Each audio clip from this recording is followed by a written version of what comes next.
Hello, my name is Julio Diaz. Welcome to Guitar Memories. Today, I have the pleasure to introduce you a lovely person over here on Dallas Fort Worth, an amazing guitarist from Bain, HEF. How you doing, Julio? How is going? It's going Hef? good, man. It's a pleasure to be on your show. No, it's a pleasure for me you being here and thank you so much for accept this invitation on Guitar Memories. Dude, I'm happy to be here, and welcome to Vane Studios, where we do our thing. Well, can you talk a little bit about yourself, please? Sure. I'm just an old school metalhead, an old bottom line.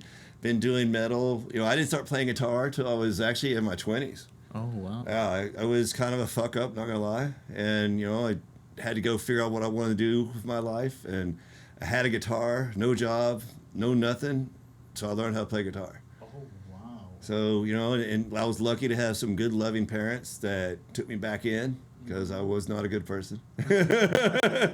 And, a definition of good or bad is, everyone's own opinion, but, I was not doing good things, let's just say that. But I knew if I kept down that road, it wasn't going to be good for me. So I crawled back to mom and dad, said I needed help, got my life straight, picked up that guitar, and started playing, and spent a year, just getting my life straight, bottom line. And after that year, I started looking for school, and I actually went to college, and so I had about a year under me of playing guitar every day. Just that's because I had nothing else to do. Had no money, had no job, and like I said, I was lucky that my parents were allowing me to live in the house. And considering that I was probably 22, 23, and but I was ready to join a band. Because that's where it all starts, right? And I was never in high school and everything. I love music. Don't get me wrong, but I for some reason it never occurred to me to play an instrument. But that year of just being at home and doing my thing, and I was like, I could think I could do this. I was having fun. It really awoke me in a certain sort of silly way. And I remember, this is when Metallica was huge, and I was a huge Metallica fan, so I got all their tab books. And I literally I started with Kill 'Em All. Oh, wow. And I learned every song, just the rhythms at first, And it's almost, if you take like their first 4 albums, Kill 'Em All, Ride the Lightning, Masters, and Justice for All, each one gets more difficult. Yeah. So it's kind of a primer, So I literally just started with that, and I taught myself. There was at one point in my life I could play any of those songs, all the way through. Wow. And it took me, like I said, about a little over a year, and I remember I'm going to date myself a little bit because the internet wasn't a thing, or it was, really become a thing. We had this thing called the Dallas Observer, and that's where you found musicians, right? Yeah. And I found a band. Here I was in suburbs of Dallas on the east side, and I found a band because I was getting ready to go to Arlington, where good old Pantera's from. And I was going to go to school out there at UTA, and I found a band in Grapevine, and they needed a rhythm guitarist, and I was like, perfect. So I literally went out, took all my equipment out there, my like 79 Camaro that I had, and got horrible gas mileage, and I barely got my equipment in there, but I drove out there to Grapevine, which you might know where that's at, and auditioned and got the gig. And I was like, well, I can't start right now, I'll start school like in August. This is that summer. So I basically when I started school, started playing with this band. It was literally my first quote unquote real band, and got a lot of exposure, just learning the ropes of what it's like to be in a band. I mean, there's no book out there that tells you here's what you do. There's no like an embarrassing moment. Our first real show we played at this club called Dallas City Limits, and I was like, how do I turn my amp on? What do I do? Do I turn it up? And I remember cranking it up real loud, thinking because I'm playing at this, venue, I got to turn it up even louder. Worst thing ever. And I just remember hitting that first note, and I was like, because it was just a wall of sound, and it was way too loud, and it was like a battle of the bands or something dumb like that, you know. And I'm panicking. I'm like, I forgot that my guitar even had a volume. Halfway through the song, I realized, turn the volume down. I'll never forget that moment. But that's what I learned. You learn by trial and error, right? Yeah. And so I had fun doing that. And that band. That band was Obsidian, and I played with them probably a year and a half, and I was starting to come to my own. And this is, I don't even know if I want to tell this story, but I know I'm going to tell it. One day, this is the reason I left this band. Mm-hmm. It was one day, the other guitarist, he wrote all the licks. He wrote everything. And we did a couple of Metallica covers and stuff like that. But he was showing me a new song, and I went home and learned it. And I was, just noodling around with it. I accidentally came across something that was similar, and I thought it was cooler. Maybe not. I'm not saying it was, but I thought, I was like, I got to show him this. Mm-hmm. And I go home, and I go, next rehearsal, like, hey, dude, check it out. I did this, and he's like, that's not what I wrote. I mean, you don't even want to hear it? Like if he would let me play it and said that sucked, I'd be like, okay. But he didn't want to hear it. Yeah. So that what he gave me the hand. Oh wow. That's not right. I went, then I don't want to play this band. And I quit right then. Because I was like, I wanted to grow as a musician. I want to be just told what to do. Mm-hmm. And I quit that band and then spent the next few years just trying to find a band. That's the hardest thing in the world is putting I apologize. No, that's okay. Putting 4 or 5 individuals, girls, guys, putting them together and then making music. That's I got lucky. That was like literally my second or third quote, people the first 2 I don't count as real bands, but this was a real band, I thought we had potential. We were playing all the local scene, and I thought, well, I'll just get another one and do the same thing. It took 3 years at least. And it formed Room 101, and that was even more crazy because I formed it with 2 guys that were kind of like my roadies, if you will, when I was doing Obsidian stuff, and had a lot of fun with that, and then life happens, I remember just like I was still in college, but I'd been doing it for. I think I was on my 6th year. Still don't have a degree, which is kind of funny. But a big corporation came knocking on my door, to go into the adult world, if you will. And so I kind of regret I hung up my guitar for a bit. I went to work. Yeah. I went and got a job, got a house, got married, did all the things that you're kind of expected to do, I think, as an adult, which I can't believe I did that because I've always felt like I do what I do what I want, and it was well over 10 years. And one day I was hanging out with some buddies. We were watching like a hockey game. We're all hockey fans, and one of my buddies goes, "Dude, we should start a metal band." Mm-hmm. Like, why? Like, I'm looking at him like that's the dumbest thing ever to say. And he was like, "Dude, you're a guitarist. I'm a guitarist. You're a bassist. You're a drummer." Like, there was 4 dudes we'd been hanging out. He was the new guy at that 10-year mark of hanging out. So here was 4 dudes that if you could hang out with that long, maybe there's a potential for that kind of cohesiveness that you need to be in a band. Oh, wow. And I was like, well, who's going to sing? And they all took a step back and they made me the singer. Which I'm not a pretty singer, to be honest. but it was I was like, you know what? I'm going to take this challenge and just have fun with it. Because at this point, I'm in my career. Don't get me wrong. We still always have the dream. You got to have the dream, right? Mm-hmm. Who doesn't want to be a rock star? Yeah. For sure. I mean, there's no better drug. And I've done them all. But the best drug is to be live in front of an audience that is receptive to your music and pumping their fists and singing your words back to you. Mm-hmm. There's nothing better. Yeah, There's literally nothing better. And I've tried to find things better. There's nothing better. And I'm hooked now. I'm never going to stop playing. So I look back, I regret a little bit taking that break, but maybe I need that to get focused and stuff. I don't know. But that was 10 years ago. And Vain has evolved. And unfortunately, I'm the only original member left, but I'm still good friends with all those guys. They're still my bros, still my buddies. They show up every now and then to Vane Studios and hang out. You know, still good guys, still good people all the way around and support us. And you know, we just got a new drummer, getting him up to speed. And we have Chris as our other guitarist. He makes me look good. I mean, he's the man. He's because I'm busy singing and playing rhythms, but I do some leads too. You know, I do what I can do.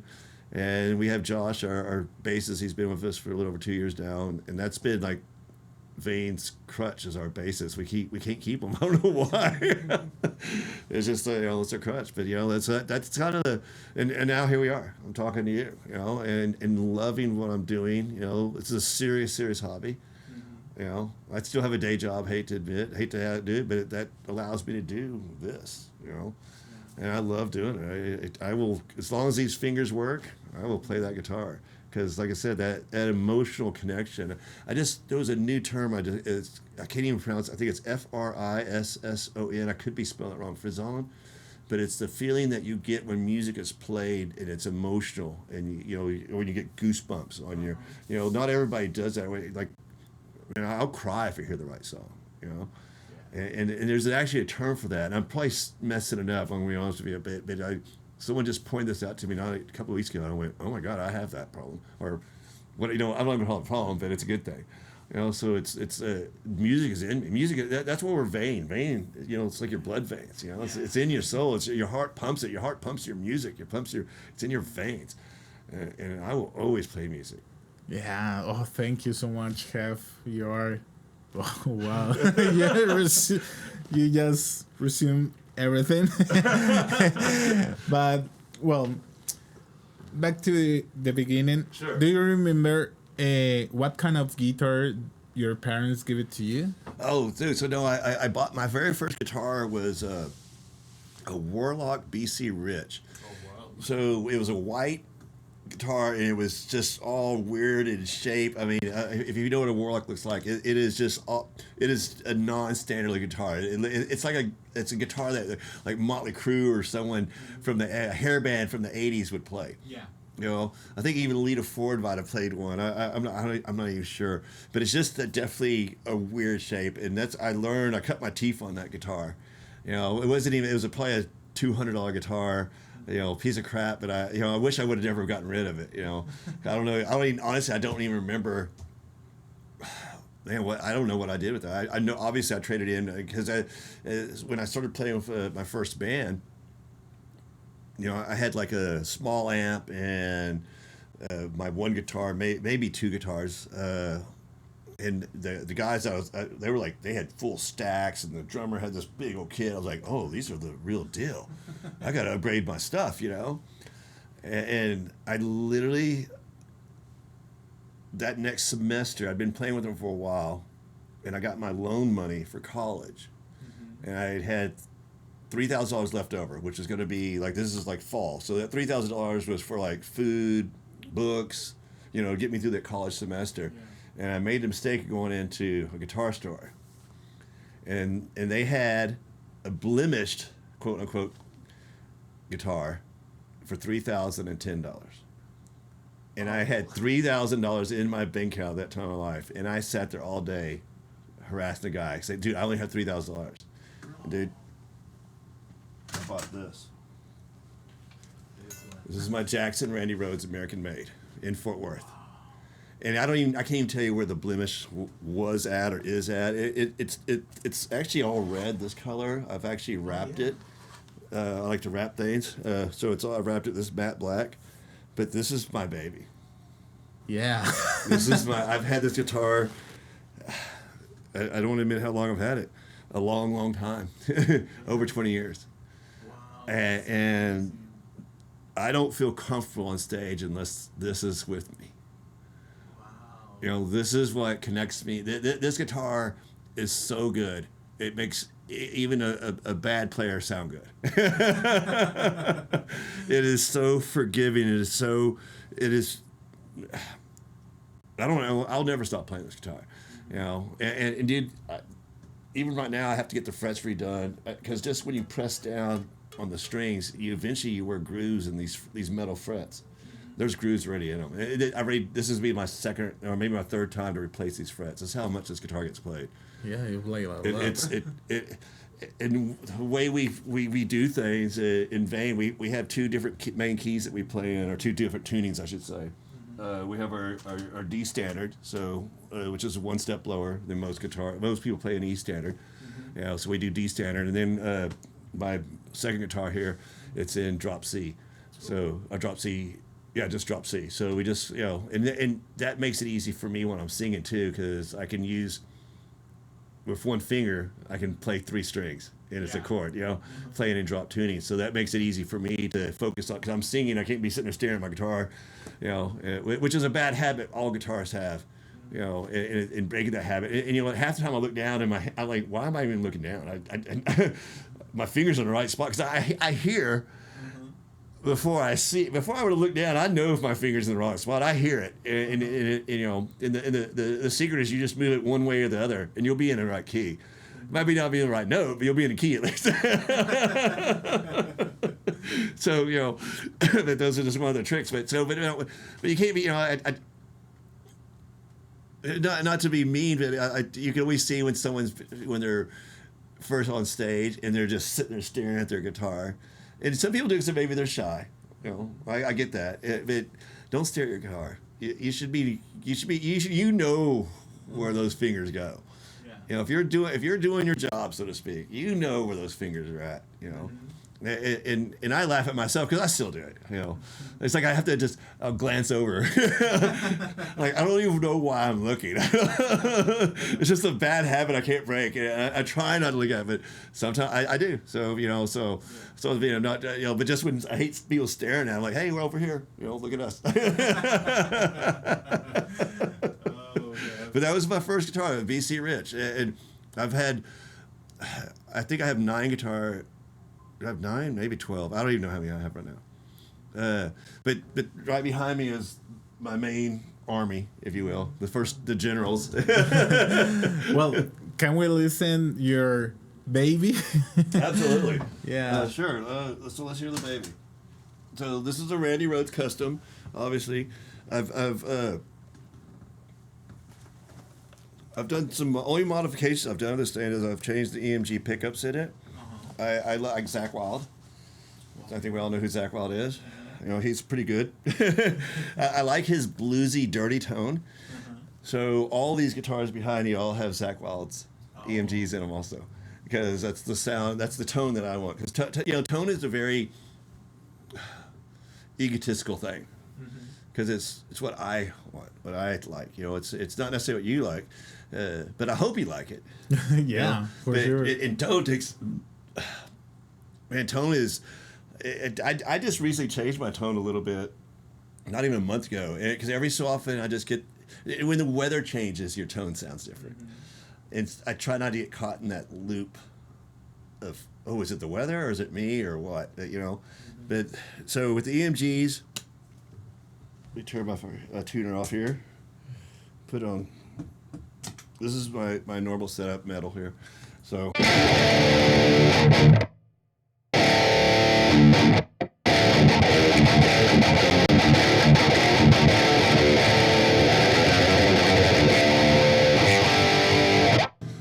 But that's my tone. Yeah. Something like maybe Vane does. I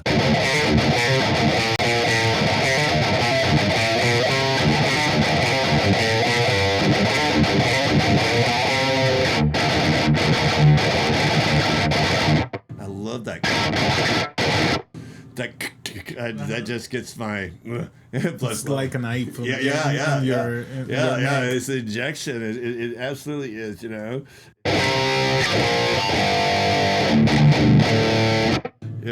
Like of course right now I'm having a total mind blank of all of our songs, but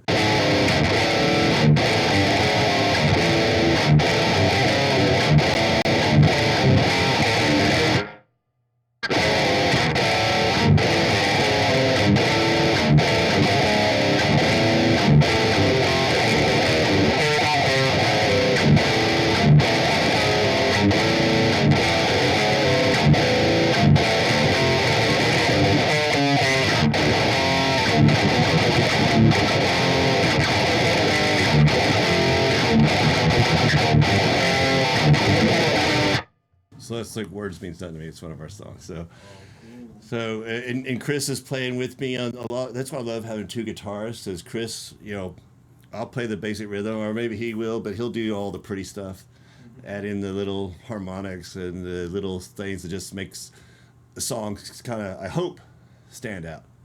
Be a little bit more. Oh wow, because I love when I see bands with two guitarists, but I love it when I see a band with one guitarist if they can carry the rhythm. But when when a guitarist goes and does a lead, and if the bass and drums aren't there to, especially with heavy music, with heavy metal or hard rock, if they don't carry that rhythm, I feel like something just dropped out of the floor. And that's a tough thing to do. But there's guitarists out there that can do it. I'm not that good. Someone like Randy Rhoads, he could do it. Somehow he could play a rhythm while doing a lead at the same time. I don't even know how he did it. But I love it when you got two guitarists and you take advantage of those two guitars. There's sometimes me and Chris play the same thing because it adds emphasis. But I don't want us to always play the same thing. And Chris is a phenomenal of playing an octave off me. So he's playing the same thing, but that just adds to that range, that sound envelope that we're giving you.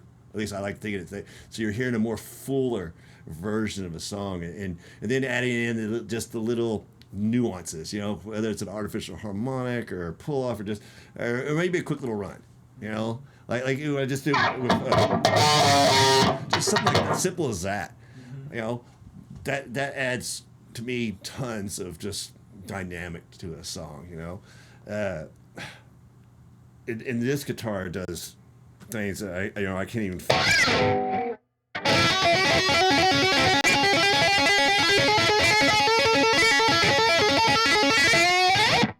It just does it all. Like I said, it makes me sound good. This guitar does clean too. And you know what? We don't do too many clean songs. Matter of fact, we like to use our bass player as our clean guitarist in our band.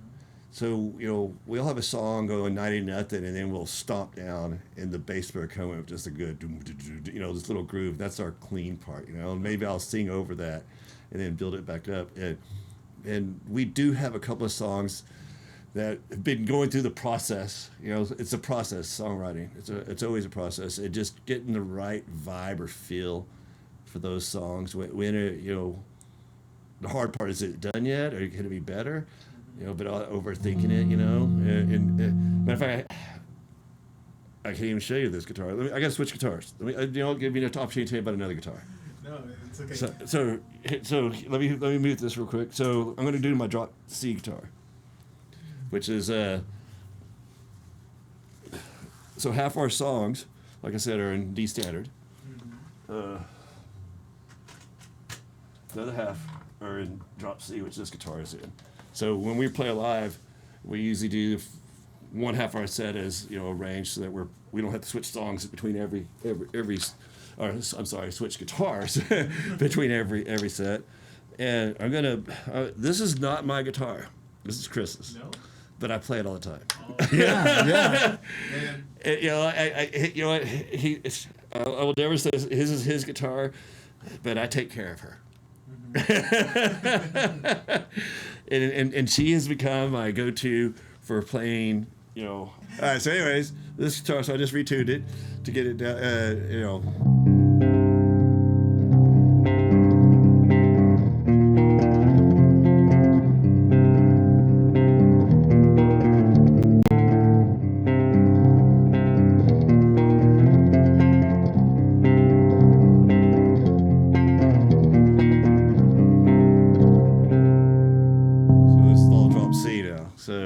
And that's the clean, but a lot of our heavy stuff is all in drop C. Like,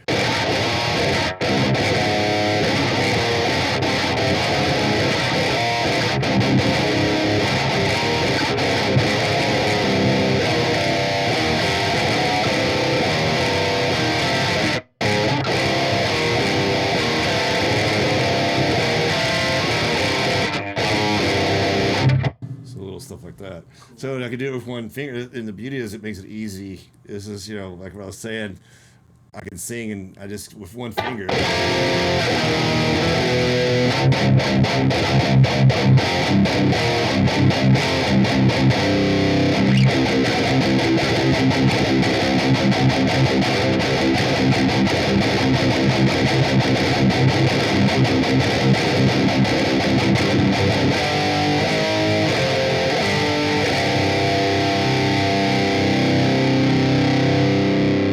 Do stuff like that. Cool, cool. Thank you so much, Hef, for that. Well, you just told me you learned Yeah. the first 4 albums by Metallica. Metallica, yeah. At one point, I could play them all. You get the books, Yeah. but how you learn? Somebody told you, okay, the tabs. So I got tabs. So I guess I just realized I left out a little bit of a history. So when my mother used to make me do, like, take swimming lessons or do tennis club or what, like, do that, and then I could do what I want to, right? So one time when I was 12, she made me take piano lessons. And I had to do it for 6 months, which I hated piano. I thought piano was, hate to say this, but I thought it was gay. I was a 12-year-old kid, right? And so I took piano lessons. So that gave me a fundamental theory basis. And so I did it my 6 months, and I couldn't wait to quit. And I quit. And, looking back, it was the dumbest thing I ever did. By the way, that piano I showed you, that's the piano I had when I was 12, which has traveled further than I have in the U.S. Ended up with my aunt in New York. She retired, moved to Wiley near me, and said, "Do you want that piano?" And I went, "What piano?" and I'd forgotten about it. And she said, I got it from it literally went through my family. It was just a piece of furniture, literally. So I was like, "Wait, you have the piano from when I was 12?" Hell yeah, I want it. So I went and picked it up. It was out of tune. It was horrible. I opened up the bench. There are my lessons from 12 years old. Oh, wow. Isn't that crazy? And the song I was learning, you're going to love this, was You Light Up My Life by Debbie Boone. Which I never finished. Well, at that point I did finish that. I finished it for my mother not too long ago, by the way. But that was my primer for music theory.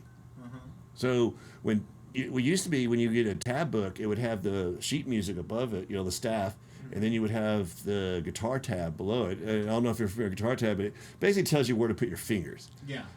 It doesn't tell you anything else about the music. But I knew enough that I could go, oh, well, that's a quarter note, that's a half note, that's, so I was able to put those together. Oh, wow, yeah. And literally, I still have those tab books somewhere in my house of all 4 of those, first 4 Metallica albums, which every one of them had the sheet music with the tab. And so I was able to go, oh, hey, that's just a circle, so that's a whole note. Hold it out for count whatever the time signature was, 4 beats or whatever, And I knew just enough to put that together. Oh, cool. That's really cool. Yeah, you just took all the information on the new passion, right? Yeah. And the new instrument, and no, I don't want to play piano, but what's the same? The same. A piano is an amazing instrument because it has 8 octaves, 88 keys, and I don't know if you probably know this, but there's a guitar only has 5, but every instrument you've ever heard could fit somewhere on a piano. Like when you get to the low end, that's where whales talk. Or you get to the high end, that's where dolphins talk. And but everything in between is what we hear. Yeah. So you think of like a symphony and orchestra, and all those instruments, every one of those instruments can be played on a piano. Yeah. The same notes. Because you got those 8 octaves, and that's what's kind of crazy to me. And my head exploded when I first went, what? And so I've been trying to learn piano again, as of recent, as a writing tool, So still got a ways to go on that, but that gave me the impetus, I guess, to. Oh, that's an A. That's an E. It's What's funny, even though we do different tunings, we still refer to the guitar in E tuning. When I'm talking to the guys, like, this is an E. Even though it's not. But the finger position is typical standard E finger position. So we still talk that lingo, because I would have to go, oh, that's a D, I guess. I don't want to sit and think about it, but I know what it is in E standard. Yeah. So, and the lower the guitar, the higher my voice sounds when I sing. Which I was like, oh, really? Maybe we should tune down a little bit. Yeah, you just try to your voice fit with the guitar and how mix everything to support the music. Yeah, everything goes, and that's what a lot of people don't realize is that every instrument has a place. You know, let's say you have this swath of music coming at you. You know, your drums are here, but then your cymbals are over here. You know, your bass is here, your guitars are here, your vocals are here, and you got to keep that separation, so to speak. Keep it separated. You know, got it. But you do. It's okay to have overlap. There's not, there's no hard written rule. But if you want to hear the vocals, you can't be playing a guitar that's tuned the same way as the vocals are singing, or you won't ever hear. You get lost in the mix. So you got to. So I hear a lot of guitars. They like to hear it real bright and almost in your face. But then you can't hear a vocalist that has a high voice. They get you'll see that because they just clash. They're the same frequencies. And I like to use a really what I would call a mid tone. It's kind of a lot. I don't like a lot of mid, but when I'm playing with a band, mid is perfect. Mm-hmm. When I'm playing by myself, sometimes I'll literally crank the mid down so I can hear just the screaming guitar. But you do that with a band, then the guitar gets lost in the mix. Mm-hmm. You need to have guitars play mid. So, even though I have a V scoop on my EQ, so I have all the mids out, but I do have the mid turned up. But I still have that high.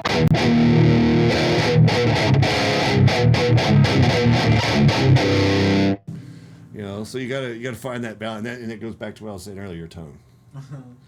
Where's your tone? I can scoop out those mids, or I can put the mids back in, and it gives it a more almost a tunnel.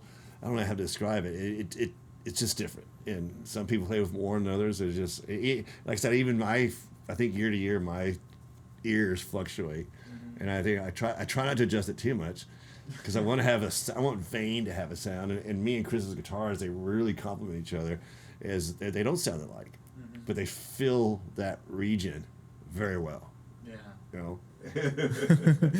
Thank you, Hef. Well, you quit your very first band. Yeah. And after that, you joined a new band, or was Vane? So Vane was as I mentioned, my very first band was Obsidian, and then I quit that band, and it took me several years to get Room 101 going. And matter of fact, I thought there might be a picture up here on one wall somewhere. Somewhere there's a picture I'll have to show you, but it's a. Is it over there? No, it's not over there. It's on the. It's on the other side of that wall. Okay, it's irrelevant.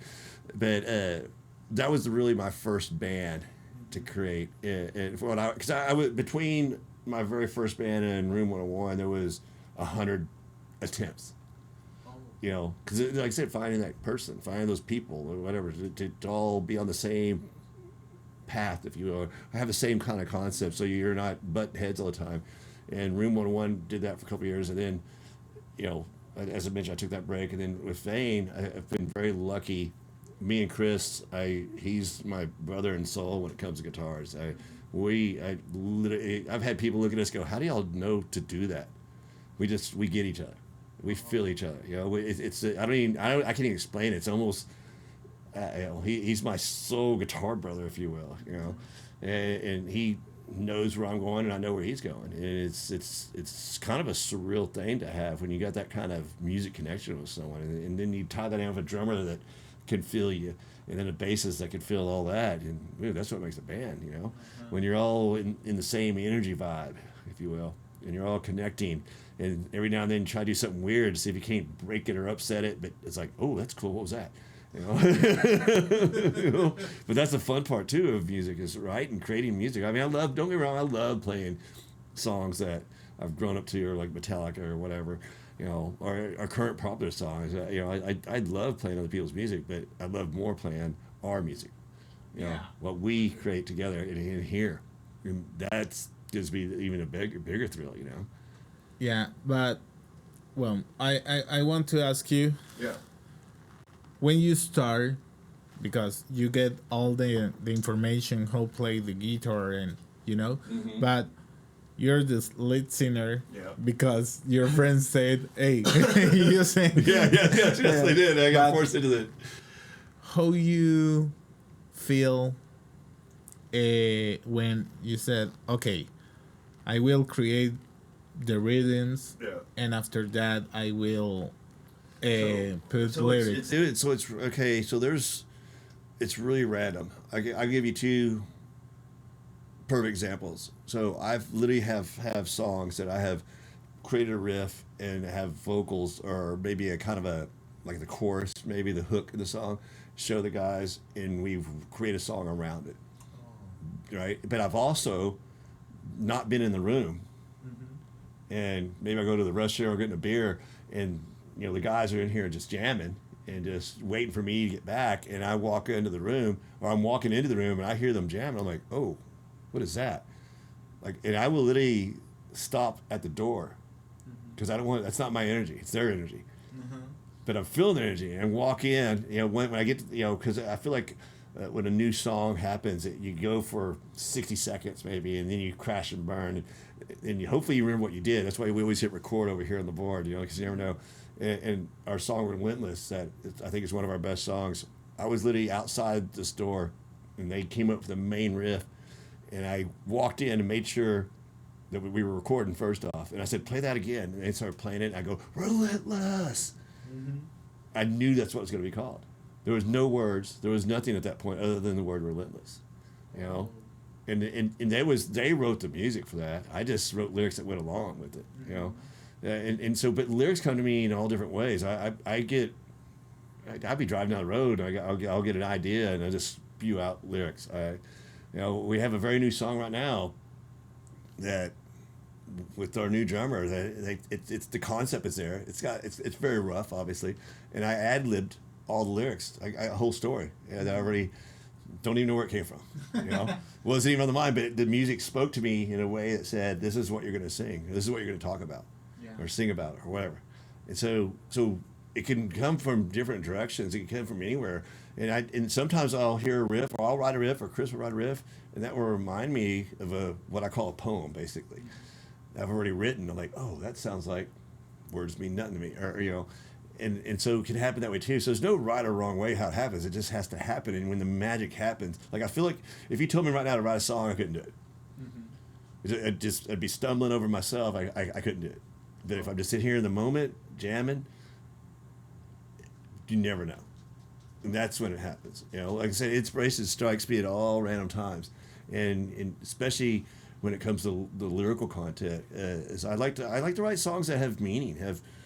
I don't want to talk about my Lamborghini and my gold teeth or my bitches or anything. I want to talk about life. I want to talk about struggles. I want to talk about what I've gone through and what you have probably gone through too, because we've all gone through these things. And just share the experience that like "Relentless," for example. That's just about the struggle. We're gonna get up and fight. Though we're not gonna give up. You're gonna be relentless. Yeah. Sure. You got to be relentless, because if you're not relentless, then you've given up already. You've already lost the battle. And when I first wrote that song, someone said, "You just wrote a military song." And I went, "What?" Because I used analogies of fighting on the battlefield, picking up our fallen soul, our friends or whatever, and I didn't even think I was doing that. I was talking about my friends that I love and care about, and I want to carry, I will carry them because I know they'll carry me, but at the same time, I got to be relentless so they could be relentless. And that was what I wrote about, but so when I was like, oh, you're right. I could see how it could be a military issue, your Army, Navy, whatever, you got to be relentless. They're going to win this fight. And matter of fact, if I may brag, that song, I give a shout out to my favorite guitarist in the world, which is Dimebag, from Pantera. And I say we'll be laughing and cheering with our motherfucking black tooth grin, which is his drink. That's how I end the song. And that song is he was always relentless. He's to me the capital of R, relentless. He from a young kid and doing all the things he did till the day he died. Unfortunately taken away from us way too soon, but he was relentless. And look what Pantera was, what the influence they've done. He was 100% relentless, And so if anything, I wrote it more about that than I wrote it about, an army or soldier or anything, but it has those same connotations. You have the same motivations. You gotta be realistic, and to me, it applies in all facets of life. But I also want to write about songs. I've got my heart broken. You know, our song "All of Me," which we have a great video on YouTube. Go check it out. And that song it's got this slow ebb and flow, and it's super fast, and it's about getting your heart broken. You know, I give you all of me, yet you run away. I give you all of me, yet you say these things to me. I give you all of me. You know, and it's about someone trying to moving on. Nothing more, nothing less is to you, not to me. I don't see what you see, because this is what happens. You get your heart broken. Someone always gets their heart broken. You know. Yeah. Wow, that's really wow. It's happened. If you haven't had your heart broken, you haven't loved. Oh, thank you. Thank you for that. Like, yeah, for sure. Well, can we switch the guitar right now? Sure. You want? I go to one of my other Jacksons. I can try to tune that one again. If you want to talk about this guitar, just talk. I love them all so much. That's my 7-string over here, which is Okay. it's caught on some stuff. But yeah, let's switch guitars. Hold on. I could get up my white. This is another beautiful one. Yeah. I keep forgetting which. It's really Let's go to that one. So this guitar is my backup guitar.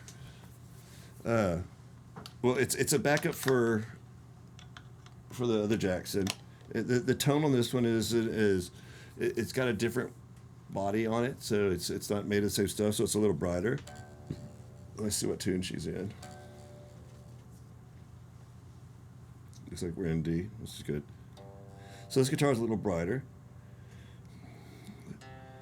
This guitar had all gold hardware on it, all the tuning forks, everything, because this is a replica of Randy Rhoads. You know, this is not a USA made Jackson, but it is still a very nice Jackson. And of course, I changed out the AMGs to be Zakk Wylde, but this guitar is, like I said, a little brighter, and gold is just not my forte.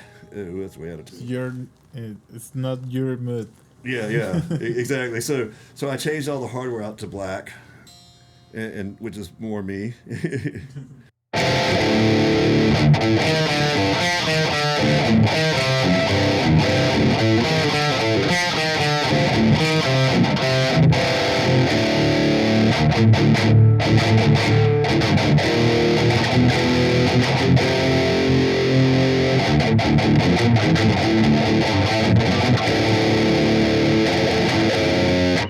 So this is it's not as bright as the other Jackson, but in some ways it is. It's got a little bit more mid in it.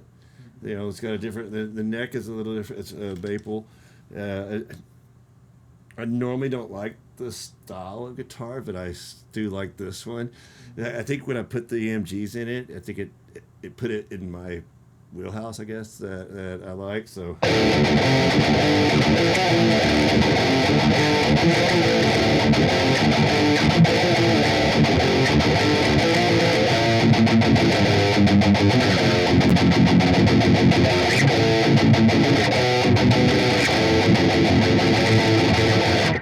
So that's selfish, but that's the name of that song. But it's a little more tight.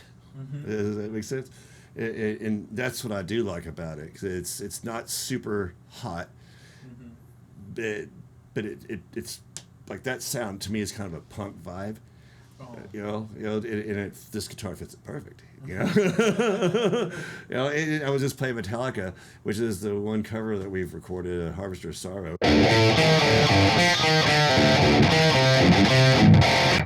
know, and it does a great. And I'm playing this guitar is tuned in the D standard, so it's a little lower, one step lower than what Metallica would play it. But all of our songs, as I mentioned, they're a D. And this guitar does a great job of filling that void, you know.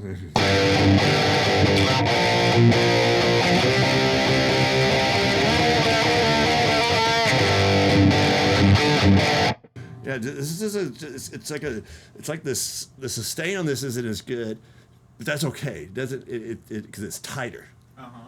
you know, and so every guitar has its purpose. Oh.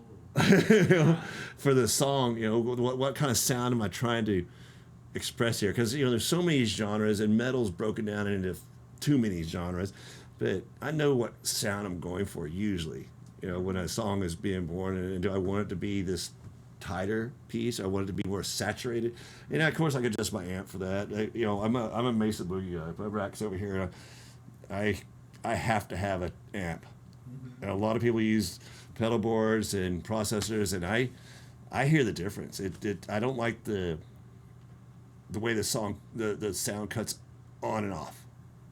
You know, with a transistor, you ever seen a sound wave with a transistor? It's a square. Yeah. Right? Analog is this. It's a wave. I hear that. You can. Yeah, it's just a subtle difference, and you know, a lot of people probably, I hear that, and I don't like the on off. I want that, you know, I think they call it warmth. I don't know. All the wave. Yeah, because the analog is a wave. So I mean, yes, it's going to hit that same peak, but if you put a transistor, it's a square. It goes on or it's off. And you know, if you look at the sine wave, you can feel the sound. Of the sound. Yeah, right. I feel that ramping up, and I feel the ramping down, and I love that. My pedal board does do some digital effects, but I'm adding like some chorus or delay. But my amp is all tubes. You know, it's a Mesa Boogie amp. It's all tubes, and that's the sound I like. It to me, it's warmer, thicker, and then you put that with this guitar and the air pressure. Yeah. You feel that 4x12 cabinet back there. You know, to me, that's like, oh.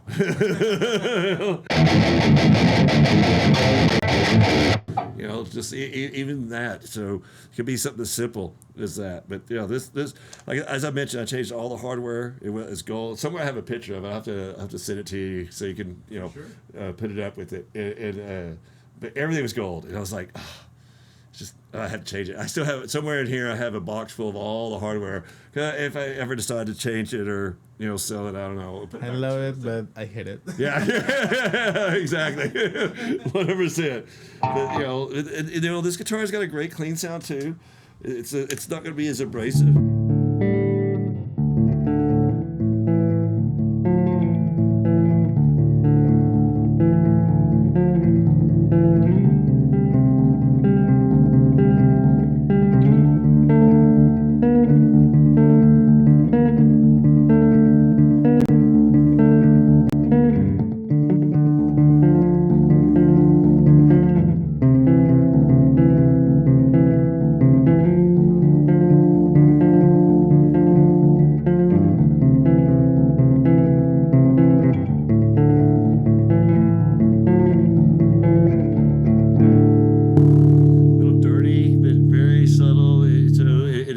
He's got more mid. There's something. This is why I play this guitar, because it's got its own. You know, every one of my guitars has a unique sound. But as I mentioned, she's my workhorse because she fits good no matter what I'm playing. And as the music is growing and comes along, then I know. Oh wait, I think I need that guitar for that sound. And but that doesn't happen often, honestly. I'm not gonna lie. I do most of my recording with my Jackson, but this is why she's still here, though, because she does serve a purpose more than just backups. You know, I promise, baby, I love you. Oh, thank you for that. Well, I want to ask you, sure, how you promote Bane. You have a manager, or you promote? Dude, that's a good question. It's a hard question to answer because it takes everything. It takes doing this with you. You know, it takes being on every social media website. It takes change. You know, it's a lot of work. You know, you just got because you got to be there. But the most important thing you can do, I think, is be out there. It's one thing to post things on social media. It's one thing to do this even.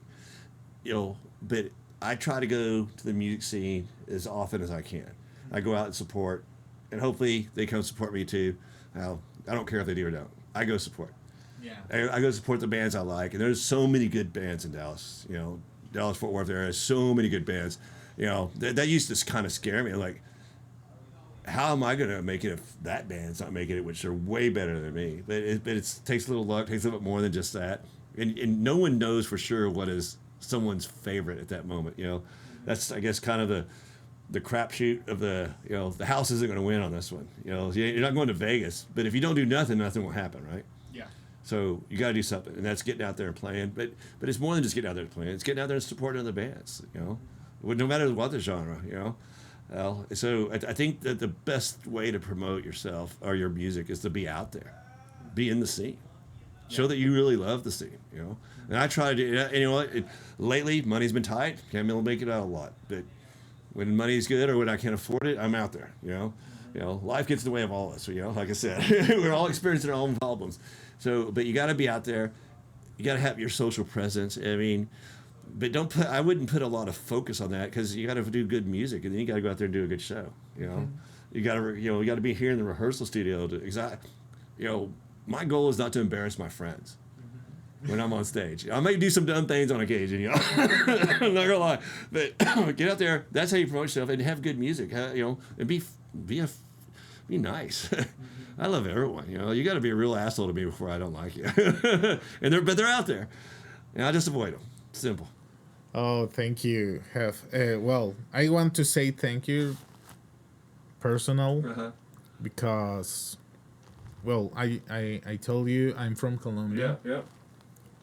The first time I see you guys on the stage, I remember I did the interview with Jesse Greenstone from Among the Fallen. Oh yeah.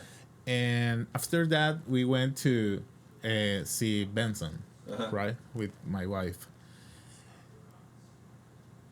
The first time I went to Halfon Theater, well, I was a little shy. But the second one, I watched you guys.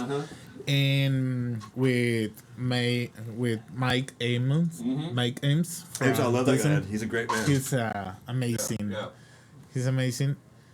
But I feel a little bit shy because they are rude. They are really powerful on stage. Yeah. But when you guys just look at me and hey, you like my music, you like our music, and I feel like a hug. For the community of metal. It is a community. 100%. The music community, and I don't feel like an alien. Right. No, I get you. No, everyone's welcome. You know, we have a joke inside of the Vein Studios. I'm going to share with you. We don't kink shame. Yeah, and everyone does your own thing. No one gets shamed. We love individuality. We love that we all can be our own individual, and I want that. If we all did the same thing, cut my wrist, it'd be boring. Yeah, and you just, hey man, how's it going? Oh, hey, how are you? How's it going? And the second time we spend time on Halton Theater. Hey man, how's it going? Hey, you need to. Do you remember the guy with no hand? Yes. Said, oh, he's amazing. You need these men on your channel. Yeah. Okay, I will research. Yeah. I mean, because I recognize awesomeness when I see awesomeness. You just said, I will support the bands. I will support the community because I need to be there. Yeah. And I start to talk with my guests about that. Yeah. What is happening with the scene? Because when I went to the Halton Theater or different kind of bars to listen music, and I listen my friend's band, and I left. Yeah. Why? Yeah. Why you don't spend all the night? Right. Support all the bands, and you never know when you're going to hear something you really love. Yeah, and it's really rare. But when on your birthday jam, I remember all the people stayed there for you guys because trust me, I loved it. That was so awesome. And I see all the love for Bane. Yeah. Yeah. And, oh, that's really, really cool. But 2 weeks after, I went again to Hawthorne Theater. Yeah. And at 10 p.m., Hawthorne Theater was empty. And still people playing on both the stage. And why? Yeah. Why the people or the bands just arrive and Play. an hour Yeah. before they play, and after that they take off and Yeah, I hate that. And you know what? I mean, everyone has a reason sometimes, but I try to watch every band that plays when we play, and I don't care if we're playing first or last. I try to watch every band, you know, and I don't always do it, but you know, our next show coming up, we're the opener. I don't care what slot we're playing. I just want to play, and I want to see good music. I want to play with people that I respect and admire too. But I always love watching new bands because you never know. You know, they could be the next big star. You know, you just never know. I mean, I take inspiration from that, and I hope people want to see us play too. You know, there's always going to be haters. That's okay. Hate as long as you want, because that's on you, not me. You know. it's a really good advice for you. Hey, spend time with the bands, support the new bands on your community, and I think the bands are like brothers and sisters, and they need to support and what is happening around. Okay, that band is punk rock or pop or country or something like that, but what is happening with my same style? Yeah, okay, we know Descent, Bane, well, the guys for hoping all the theories exist. They are amazing because they are metal with And they support everyone equally. There's not favoritism going on. I really feel like that. And there's always these little cliques and there's drama. I think that's just human nature in a way, but I steer away from that as soon as I see it. I'm like, oh, I'm out. You know, that might be the time you see me leave a venue early because I don't want to deal with that. I don't have time for that.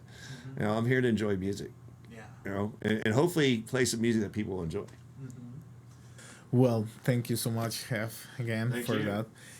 Well, I want to ask you, what is your favorite album?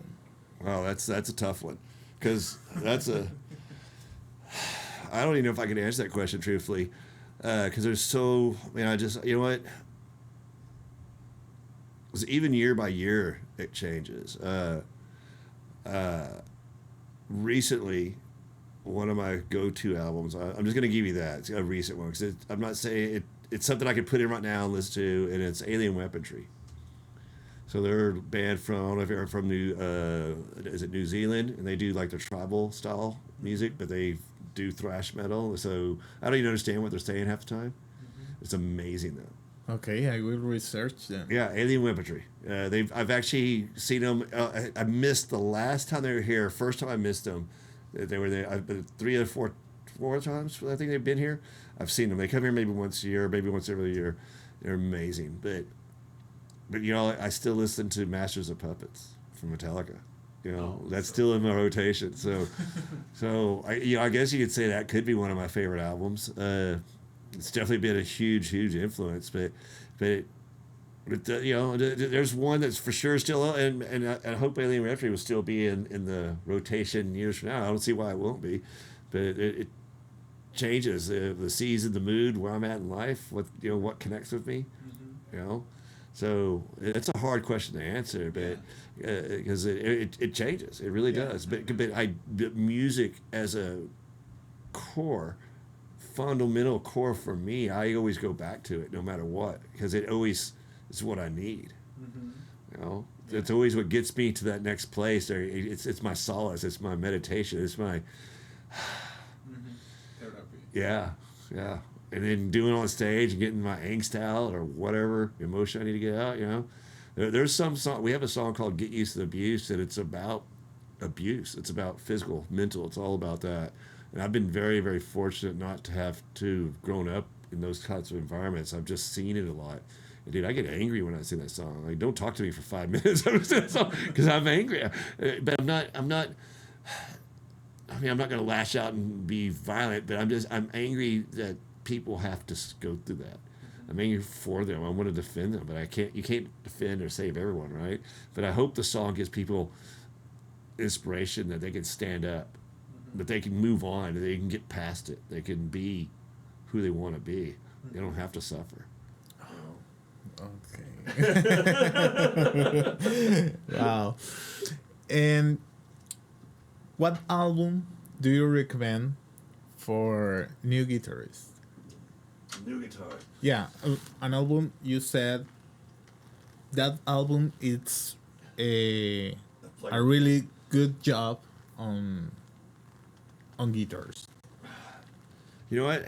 I'm gonna immediately just jump back to like an old school Metallica album, because their first albums were just straightforward thrash metal, and they weren't.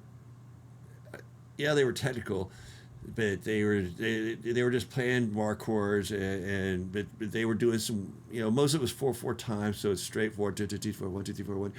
Maybe it was really fast, but don't try to play Ozzy Osbourne with Randy Rhoads as your first song, because you're gonna put your guitar up and cry.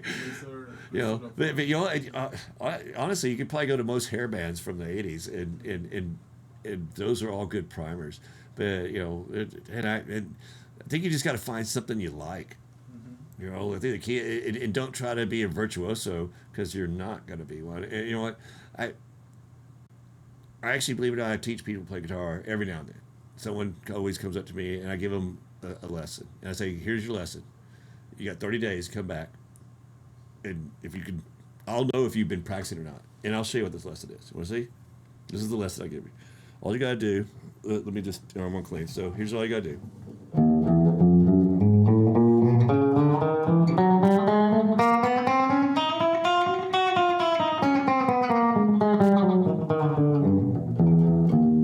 Move up. Keep doing that. Go all the way up the neck. Do it for 30 days. At least a half an hour a day.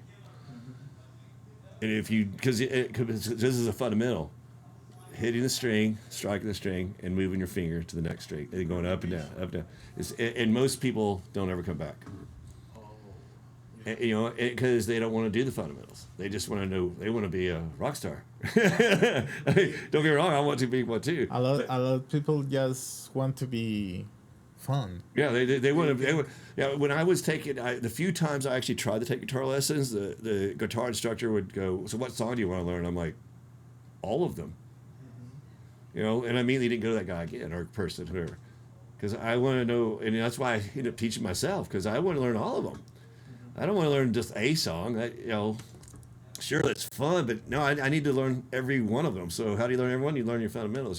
I finally took lessons about 7 years ago from a guy named Michael Harris, phenomenal guitarist, and he taught me. He's like, you could obviously play guitar, but he taught me guitar efficiency. Like, I didn't know that was a thing. Like, why would you be playing here when your next progression is here, and you're doing a down pick here when you're going to be picking up in that string? So I'm like, whoa, what? What did you just say? But after a while it made sense. So it is guitar efficiency. To it made your job easier where you're moving up and down the neck. This note's here, you can play it here too. Why jump over there? That's an unnecessary move, And what is this hand doing? Is it swinging down? Is it coming up? Take advantage of what you're doing. Are you doing all up and down? Are you doing all down? Are you doing There's so many more things going on with this hand alone. And, this is also your muting, especially with metal. Am I doing up and down, or down, down, down, down, down? And there's different tones, but where are these hands going? Am I going to hit this E here or this E here? There's 5 other E's I can hit on that guitar. Obviously, a couple of them, if I hit this E here in the high string, it's going to be very bright. But I can hit another E, and it's going to sound pretty much the same. It's going to be an octave different, but most people aren't going to notice it if you're just hitting the note quickly, especially. So don't some little things like that, the nuances of playing a guitar, and how to be efficient in playing it, so you can play better. So that's a interesting primer, I guess. Is you don't ever think about that when you first learn, though, because it's too much. I don't think I was playing guitar for 20 years before I got taught that. Then I could do it, because then I knew where other notes were at on the guitar. But I think the key is find it's you gotta like it, obviously. It makes sure it's not above your pay grade by much. You know, if you hear the guitar just doing all kinds of stuff, wailing and doing leads, you might want to wait a little bit for that one. Smoke on the water with it. That's what you want to be. Because that teaches the basic fundamental right there. Get that song down, then go do the whatever. Oh, thank you, Hef. Well, can we switch for the seven string guitar? You know what? I could definitely switch over to it. Absolutely. I don't use it as much as I would like because I'm trying to incorporate it. Oh, hold on. The guitar stands on the, or not the guitar stand, the mic. There we go. So this is like a new addition to the family, if you will. It's an ESP, LTD, which is ESP. I got this guitar while I was in the studio once, and it was hanging on the wall, calling my name. And the owner of the studio sold it to me for a steal. And I couldn't believe he sold it to me. And I've been trying forever to incorporate it into our music, and I'm going to. It's still in the works, I guess is the best way to put this. So let me make sure I'm in decent tune here. So the 7th string adds a whole layer.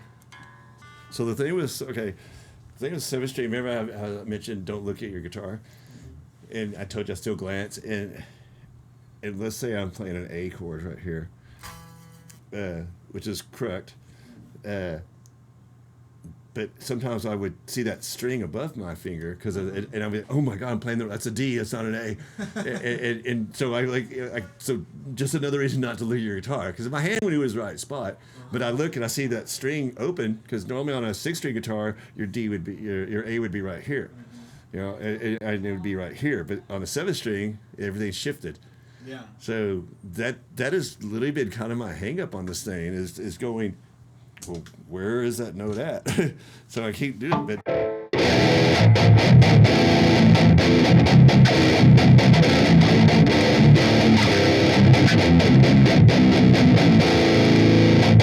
how much lower that is?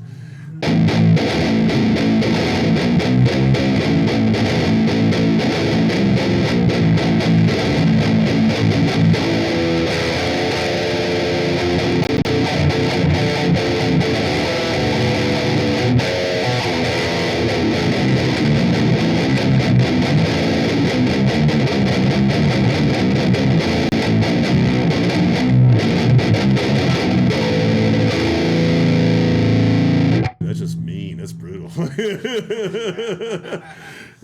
been wanting to add it to like our word.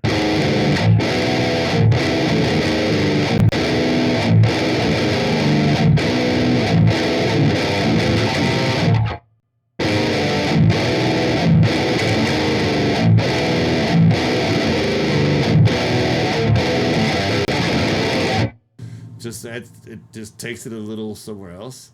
And it's and I love the tone of this thing. I mean, this thing's amazing. And of course, I've changed out the pickups to be the 7-string version. Heck, well.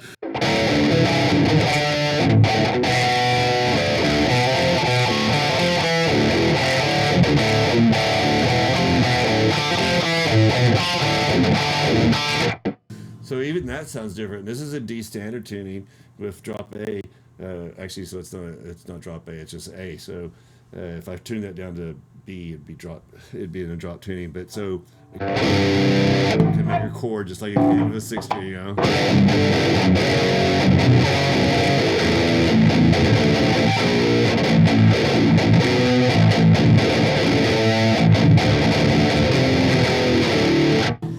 That's brutal. I love it. It's destroying buildings. No. I'm glad I haven't got this out in a long enough time, and I thank you for making me get it out, because that is, man, you just get heavy as hell with that thing. You're learning a new Yeah, challenge. yeah. It's a new challenge for you. And I've already got a couple of songs. I literally took this into the studio when we went and recorded Words, and this guitar was not having a good day. It just wouldn't stay in tune, and I got frustrated. I said, okay, just forget it. We'll do it later. And never went back to it. But and that kind of was a downfall for this guitar, but it sounded fine just then. You know, so I haven't played it as much as I should. So I want to incorporate that string. So that would just even give us more versatility, you know, because I can maintain that rhythm. I mean, that's just so much more heavier for these guitars.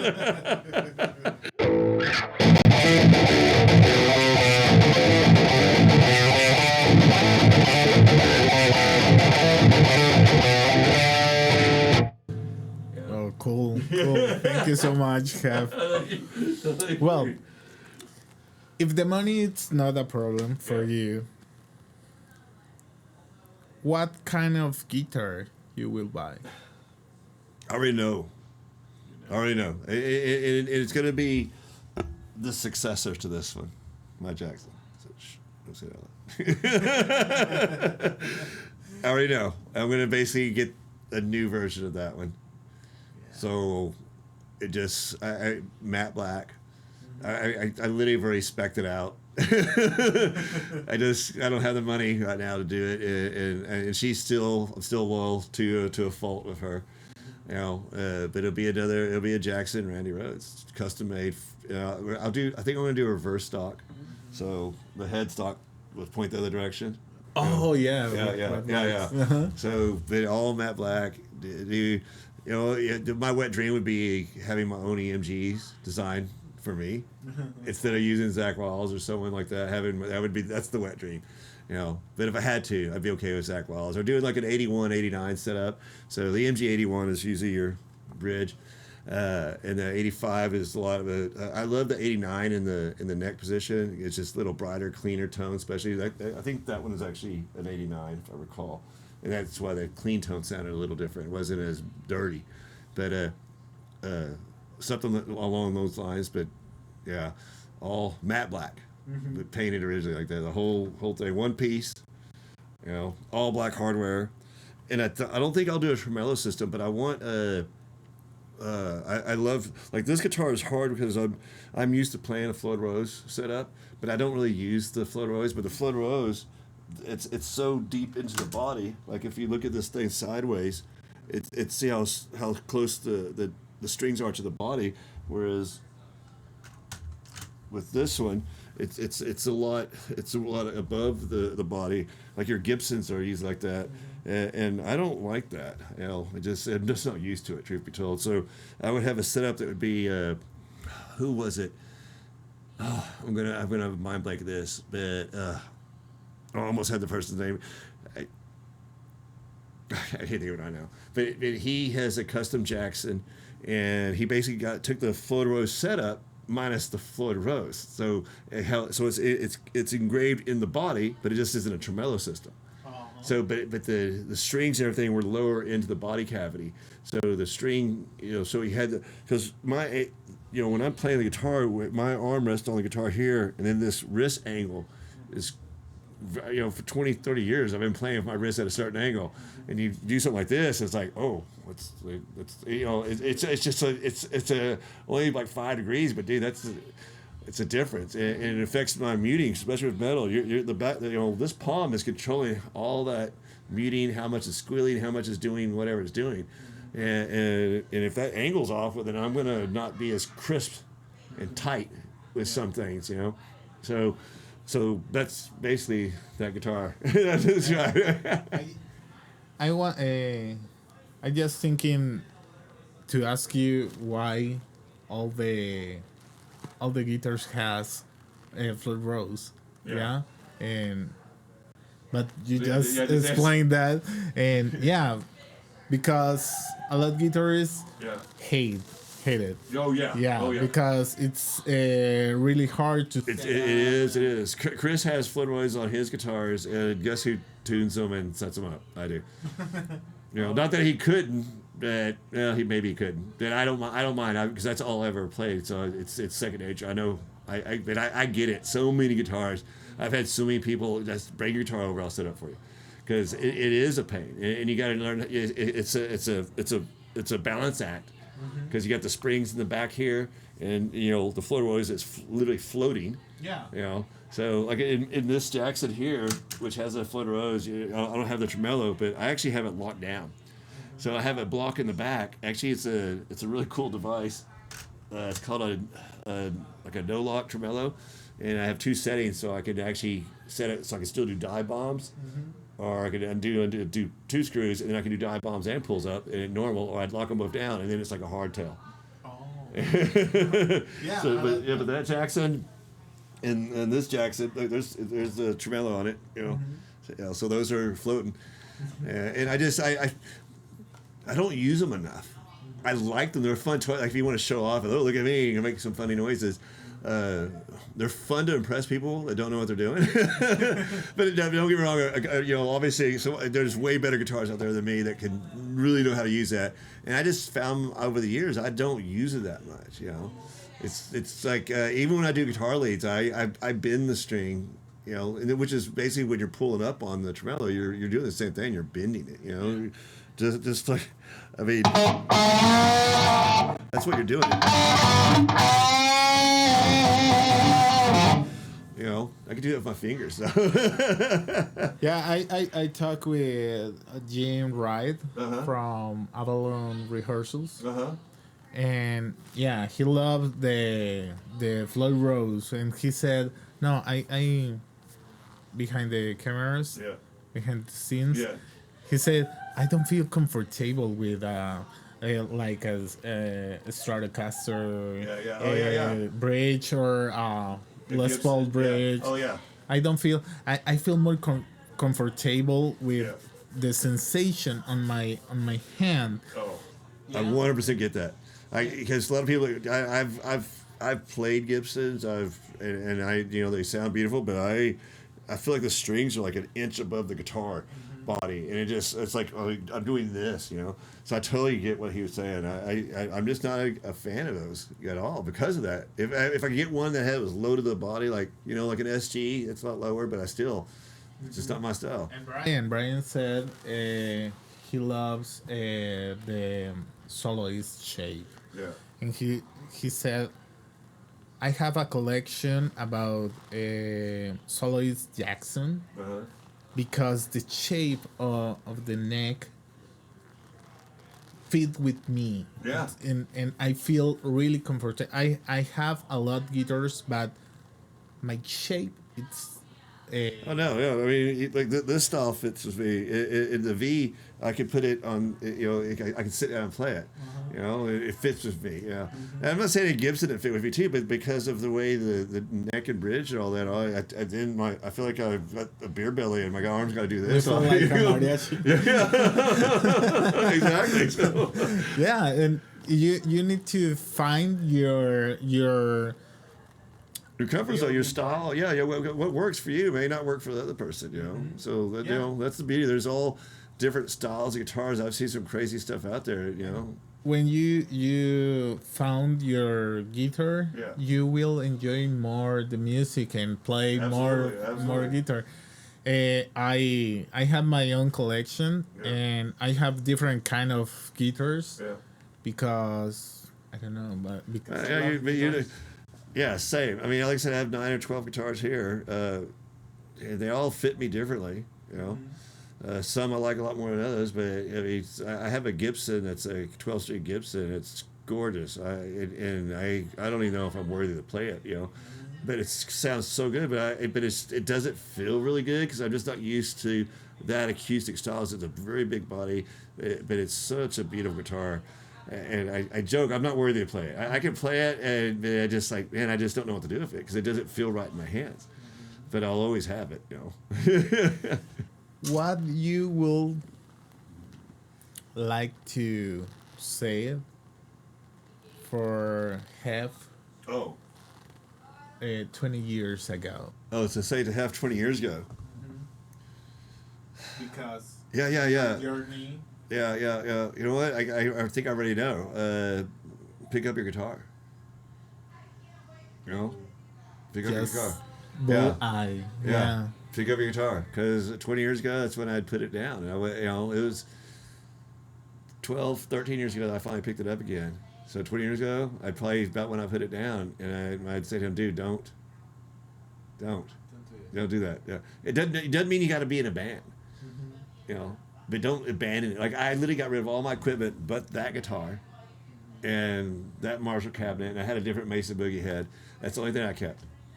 I sold everything, and that wasn't the regret, honestly. But I sold everything, and then the guitar collected dust. I kept it in its case, and I would go to a metal show, you know, wherever, some big show. I wasn't doing a lot of local music either, so I kind of regret that. I kind of got out of the scene completely, and I wish I wouldn't have done that either. But I think if I would have kept playing that guitar, I think I would have kept going to the scene and just seeing what I was out there, right? And so, and I regret that I'd come home, maybe a little buzz, and then I'd get that guitar out and jam with it for whatever till my wife or whoever turn that shit down, you know, you know, and then I wouldn't play it again for a month or two. So I definitely say, don't you know, play that guitar, keep playing it, just for yourself, if anything, you know, but keep playing it. That without a doubt, that's what I'd say. What do you think if that HEF entered for this door and watch this room and said, "Oh wow"? Wow, you know, I think he'd be blown away. I think really, because if I could show him what I was doing, because at that point I didn't think I was ever going to do anything again with music. I thought I'd had my chance, if you will, but that's not what it's about. My mindset in the 90s was about trying to be a rock star, right? And don't get me wrong, would I still love to be one? Sure, but that's not my objective. That's not my motivation. My motivation is because what music does for me, and hopefully does for my friends and my fans and just anyone who listens to my music. I hope I inspire. I hope I somehow help you get over that, whatever it is in your life. Know that you're not alone. You know, the guy 20 years ago, he was playing for the wrong reasons, maybe. You know, I think he still had some of the right reasons in him, but he was looking at the big picture. I want to be a rock star, you know, so to speak. But you can do it. But you don't have to be. Yeah, you don't have to. Because you have the guitar. I have more fun now playing music I've ever had, and I will continue. And I've gotten to play for some very big national acts. I never even thought that would be possible. You know, I feel like I've checked off every box I could check off, and you know, the things I still want to do, sure, but do I need to do? No, I don't know if I could even fit them in my life, but never say never. But if you don't do anything, for sure it won't happen. So you always got, just put your best foot forward, play, do your thing, and never, if you do something, you never know.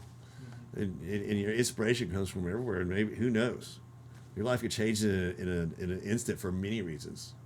You know, right person hears your song, because you could become that rock star. You know, like, dude, if I could make a living off music, that would be. I wouldn't have to be rich, famous, Grammy award winning, but if I could make a living, maintain what I got, which isn't a whole lot. I mean, I'm very happy with what I got. Maintain what I got, dude. Yeah. That would be that's all I need. Yeah, thank you, Hef, for that. Well, I want to ask you, what is in the future for Bane? Dude, it's just keep playing music. Keep playing. Yeah, we got to get this guy up to speed. You know, we'll probably debut him in May, hopefully. I don't see any reason why I won't. You know, so be listening. We'll be doing some stuff and keep playing and writing new songs. That's, to me, this is like, people go play golf or they go do it. This is my golf. This is my thing. I'll keep doing this. We have a big show coming up. If I may brag, Vermafest 26. It's going to April 25th. Be an Underdog here in Dallas, and it's all for Paws in the City. We're going to be raising money for dogs. Dogs on doggy death row. Get them out. Get them in forever homes. So that's happening. So doing things like that just fills my soul with so much joy, knowing that I'm keeping a dog from being. I was not talking about that. I was not crying. I love animals. So as long as I could, that's really have to reason because I could do stuff like this, get people to come out and give money. I don't need the money, dogs do. But if I can keep playing music but if I can make like I said, if I can make a living off it, don't get me wrong, I'll take the money. But be able to do all that, and this is what makes me happy at the end of the day. So that goes in with Vane. I love working with these guys. But I can't wait to get down here so we can have rehearsal, because that's what I live for. That's the fun, and I'm not going to stop doing that. So Vane is going to keep doing what it's doing, and till the day I die. I mean, I don't see a reason why to stop. We've had member changes, and those are hard to go through. But those, that's every band does it. As long as you find people that are kind of the same mindset, they love playing music. I'm going to keep doing this, man. So Vane will keep doing things as long as I have any say in it. Thank you so much for that. For charity for the dogs. Yeah. That's amazing. I'm just happy I can get on stage and do it.